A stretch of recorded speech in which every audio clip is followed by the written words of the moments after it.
এই স্ট্রবেরি জেলির রেসিপিটা আপনার বাড়ির বাচ্চাকে বানিয়ে দেবেন, আপনার বাড়ির বাচ্চারাও চেটে পুটে খাবে। আসসালামু আলাইকুম বন্ধুরা, সাফু কিচেন ঘরে আপনাদের স্বাগত। আজ আমি বানাবো স্ট্রবেরি জেলি, খুবই সহজ পদ্ধতিতে, খুবই অল্প উপকরণে। স্ট্রবেরি জেলিটি বানাবার জন্য আমি নিয়েছি স্ট্রবেরিটাকে আমি ধুয়ে নিয়েছি, আর নিয়েছি পাতিলেবু। আমি এখানে একটা গোটা পাতিলেবুকে হাফ করে নিয়েছি গোলমরিচের গুঁড়ো, লবণ, চিনি। এবার আমি স্ট্রবেরিগুলোকে কেটে নেব। একটা স্ট্রবেরিকে 4 পিস করে নেব। দেখুন বন্ধুরা, এভাবে কেটে নেবেন, একটা স্ট্রবেরিকে 4 পিস করে নেবেন। সব স্ট্রবেরিগুলো আমার কাটা হয়ে গেছে। আমি চুলার মধ্যে প্যান বসিয়ে দিয়েছি, এর মধ্যে দিয়ে দেব কেটে রাখা স্ট্রবেরি।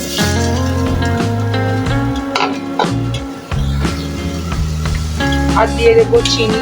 এখানে আমি হাফ বাটি চিনি নিয়েছি। আপনারা যদি মিষ্টি পছন্দ করেন, চিনির পরিমাণটা বাড়িয়ে দেবেন। আমি এবার চিনি ও স্ট্রবেরিটাকে ভালো করে নাড়াচাড়া করে নেব। এর মধ্যে দিয়ে দেব পাতিলেবুর রস।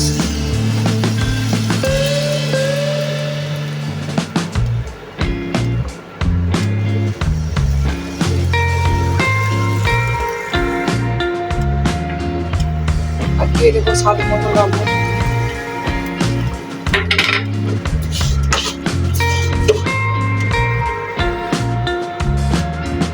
আর দিয়ে দেবো অল্প পরিমাণ গোলমরিচের গুঁড়ো।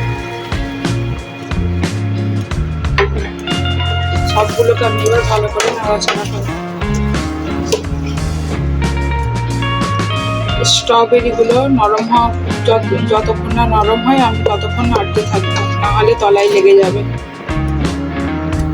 দেখুন বন্ধুরা, আমার স্ট্রবেরিগুলো সিদ্ধ হয়ে গলে গেছে আর ঘনও হয়ে গেছে। আমার স্ট্রবেরির জেলি রেডি। এবার আমি একটা পাত্রে তুলে নেব। আমার স্ট্রবেরি জেলি রেসিপি কমপ্লিট। দেখুন বন্ধুরা, কতটা ঘন হয়েছে।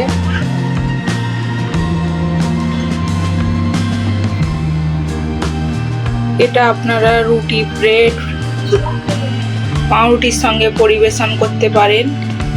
এই রেসিপিটা যদি আপনাদের ভালো লাগে, লাইক, শেয়ার, কমেন্ট করে দেবেন। নিত্য নতুন ভিডিও পেতে আমার চ্যানেলটাকে সাবস্ক্রাইব করে পাশে থাকা বেল আইকনটি ক্লিক করে দেবেন।